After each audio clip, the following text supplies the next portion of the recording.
Hello and welcome to Quick Learn Photography, straight to the point videos that teach you everything that I've learned in over the last 10 years of professional photography. My name's James, and in this one we're going to talk about slave mode on these things, lighting. So this is a little speed light. You can get big ones, small ones, studio lights, whatever. I'm going to show you some different ones in a minute, but there's a function on there called slave mode. So I'm going to explain what it is and show you how to use it. So I've been doing quite a few videos on lighting. Check out the playlist and hopefully you're progressing with that and getting to grips with what all these weird and wonderful terms mean. And if you've got one of these, if you've got a speed light, this is a really, really small one, but they don't have to be that expensive.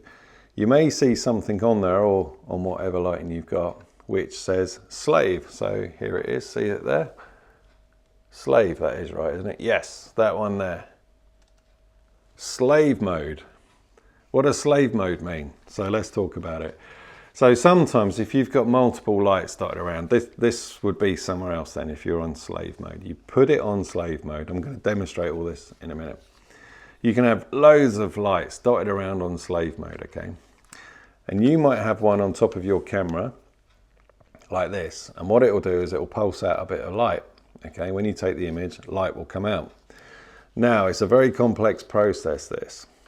If you've got other lights dotted around, perhaps on stands like these ones here, or perhaps resting on a ledge or a shelf or something, if they're on slave mode, and there's usually a little light that flashes telling you that they're in slave mode, when a light, a sort of a proper big light goes off, like from one of these, if it bounces off the ceiling or wherever it goes, if it picks that light up, it's sending like a signal to the slave mode to go off as well, and it will set the lights off. Okay, so whatever setting you have on those speed lights, whatever power setting, you would have had to have tested that before. Say you're pointing up at the ceiling like that, or they're on stands like that, and it's going to light the place up, say like a dance hall for a wedding reception or something. You've got, say, 2 or 3 or 4 or however many you want on slave mode.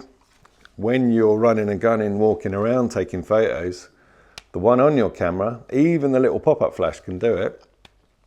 It's going to set the others off, because when it picks up on that fast bolt of light, it's going to set it off. It's quite a useful thing to use. So let's say you haven't got a trigger for off-camera flash. Check that video out if you don't know what that is, but you want to set off multiple lights. Okay. Now there is a caution with this. I'm going to demonstrate in a minute, but I'll just tell you a cautionary tale.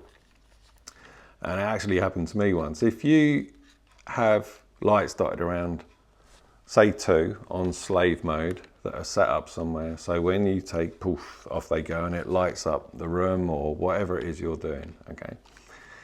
If someone else pops off any kind of flash, even from their phone, it can trigger them off, all right? It can trigger them off.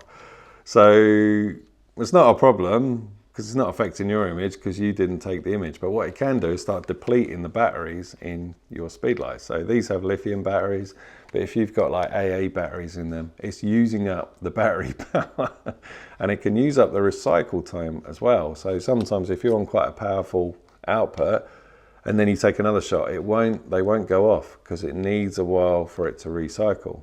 So something that happened to me years ago, I was doing a wedding and I had 2 of these on shelves or like ledges tucked away like that. So like that ledge there, I had them there pointing up at the ceiling like that, okay? Because if you have them on stands, people can kick them over and everything on a dance floor.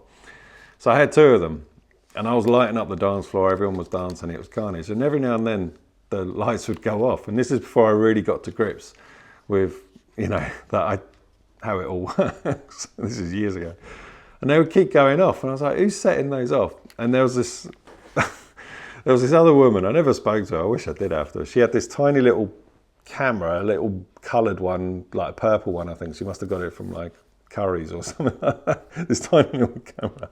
And it had a little like light thing on there, like a front-facing flash. And she was taking pictures and it was setting off these 2 really powerful lights that are set up, and it was lighting up the whole hall. And I remember looking at the back of the camera and go, wow, this little flash is incredible. It's lighting the whole place up. So yeah, she must have got great photos because it was setting off my flashes as well. So if someone uses And that was before I think mobile phones were getting really good. So mobile phones have flashes as well, and that could possibly set off your lights as well. So just a little cautionary tale. Anyway, let's get on with the demonstration and I'll show you basically how it all works. Okay, so I'm going to use this more powerful studio light because it's got a big loud beep and it's got an option cell. Now that is actually the slave mode on and off, what cell means. So what I'm going to use is the flash that I just used. Now it's off camera. All I'm going to do is hit that and it sends out a pulse of light. I don't know if the phone will pick that up. So nothing's happening here. The light's going off with this, but this isn't in slave mode. So what we're going to do is press that. Cell means slave mode. Okay, so now this, just bouncing it off the ceiling, will trigger that off. Let's do it. There it is, it's beeping away. Yep, so that's taking pictures. Here's the bulb. It's a weird name for a light, honey badger. I never get it, but oh well. Yep, so there it is. So that's how that works. And on a normal sort of speed light, like the ones I use a lot, you make sure it's on slave mode. So everyone will be different. You have to look for the S or whatever the option is, cell in the case of that other one, and make sure it's on there. And then the sensors, I think it's this thing here, will pick up any light that flashes off and set these off. So that's what slave mode is. So I hope that helped with slave mode. It's a really useful thing to have. It could be useful if something went wrong with the trigger system that you've got, or if you just find it handy to do. So have a go with slave mode, practice, practice, practice, like everything I've done in all the videos. If you want to learn more about lighting, again, check my playlist on lighting. And also if you want to learn more with me, like work with me, one-to-one coaching, it's an a service that I'm offering. You can do it online now. So the details are down below if you'd like to have some one-to-one coaching with me. So yeah, have a go with slave mode, get practice in, and yeah, hope this video helped.